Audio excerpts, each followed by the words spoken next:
Middle ఈస్ట్లో ఉద్రిక్తతలు మరింత పెరిగాయి. ప్రపంచ ఇంధన రవాణాకు కీలకమైన స్ట్రెయిట్ ఆఫ్ హర్మూజ్ మూసివేస్తున్నట్టుగా ఇరాన్ ప్రకటించింది. ఈ నిర్ణయం తర్వాత అమెరికా ఇరాన్పై మూడో విడత భారీ దాడులు ప్రారంభించింది. దీంతో పర్షియన్ గల్ఫ్ ప్రాంతంపై మరోసారి యుద్ధ మేఘాలు కమ్ముకున్నాయి. హర్మూజ్ జలసంధిపై ఆధిపత్య పోరు అమెరికా ఇరాన్ మధ్య ఘర్షణకు కేంద్రంగా మారింది. ఇరాన్లోని 140 లక్ష్యాలను ధ్వంసం చేసినట్లు అమెరికా ప్రకటించింది. మిజైల్స్, డ్రోన్స్ స్థావరాలపై దాడులు చేసినట్టుగా వెల్లడించింది. అమెరికా దాడులకు ప్రతిగా బహ్రెయిన్, కువైట్, ఖతర్, యుఏఈపై ఇరాన్ మిజైల్స్ దాడి చేసినట్టుగా తెలుస్తోంది. గల్ఫ్ దేశాలు అప్రమత్తమై వైమానిక రక్షణ చర్యలు చేపడుతున్నాయి. హొర్మూజ్ జలసంధి సంక్షోభం ప్రపంచ చమురు సరఫరాపై ఆందోళనను మళ్లీ పెంచుతోంది. వాణిజ్య నౌకల రాకపోకలకు ఆటంకం కలిగితే అంతర్జాతీయ మార్కెట్స్పై ప్రభావం పడే అవకాశం ఉంది. స్వేచ్ఛా నౌక రవాణాకు కట్టుబడి ఉన్నామని అమెరికా స్పష్టం చేస్తే ఇరాన్ కూడా వెనక్కి తగ్గేది లేదని హెచ్చరించడంతో ఉద్రిక్తతలు కొనసాగుతూ ఉన్నాయి. మధ్యప్రాచ్యంలో మళ్లీ యుద్ధ మేఘాలు కమ్ముకుంటున్నాయి. అమెరికా ఇరాన్ ఘర్షణలు, హర్మూజ్ జలసంధిపై ఉద్రిక్తతలు ప్రపంచ ఇంధన మార్కెట్లను కలవరపెడుతున్నాయి. చమురు దిగుమతుల్లో విదేశాలపై ఆధారపడే భారత్కు మళ్లీ కష్టాలు తప్పవా? క్రూడ్తో పాటు గ్యాస్ సరఫరాపైన ప్రభావం పడుతుందా? అయితే కేంద్రం మాత్రం వెంటనే ఆందోళన అవసరం లేదనంటోంది.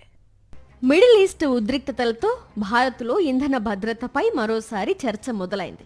హార్ముజ్ జలసంధిలో పరిస్థితి మరింత దిగజారితే ప్రపంచ చమురు సరఫరాపై తీవ్ర ప్రభావం పడే అవకాశం ఉందని నిపుణులు హెచ్చరిస్తున్నారు. ప్రపంచ సముద్ర మార్గాల ద్వారా రవాణా అయ్యే క్రూడ్ ఆయిల్లో సుమారు 5వ వంతు హార్ముజ్ ద్వారానే ప్రపంచ మార్కెట్లకు చేరుతోంది. అందుకే ఈ ప్రాంతంలో ఉద్రిక్తతలు పెరిగిన ప్రతిసారి ప్రపంచ ఇంధన మార్కెట్లు అప్రమత్తమవుతున్నాయి.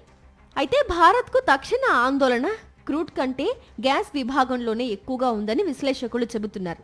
ఎందుకంటే భారత్ దిగుమతి చేసుకునే లిక్విడ్ న్యాచురల్ గ్యాస్లో గణనీయమైన భాగం ఖతార్ నుంచి వస్తుంది. ఆ సరఫరా మొత్తం హార్ముజ్ జలసంధిపైనే ఆధారపడి ఉంది.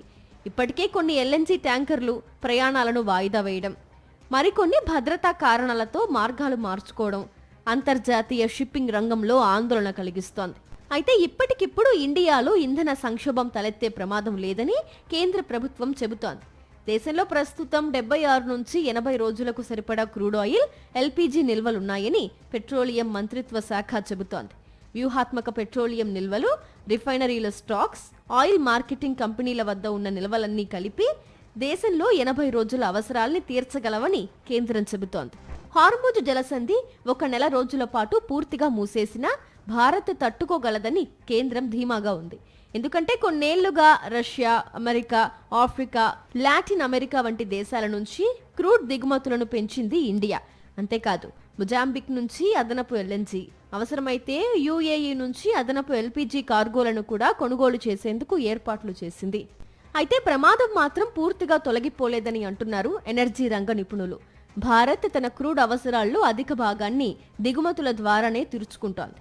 హార్ముజ్ సంక్షోభం ఎక్కువ రోజులు కొనసాగితే ప్రపంచ మార్కెట్లో క్రూడ్ ధరలు, ఎల్ఎన్జీ ధరలు, షిప్పింగ్ ఛార్జీలు, బీమా ప్రీమియంలు పెరిగే ప్రమాదం ఉంది.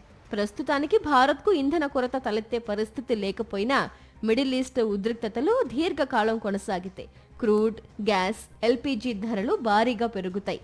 అది దేశ ఆర్థిక వ్యవస్థపై ఒత్తిడి పెంచుతుంది.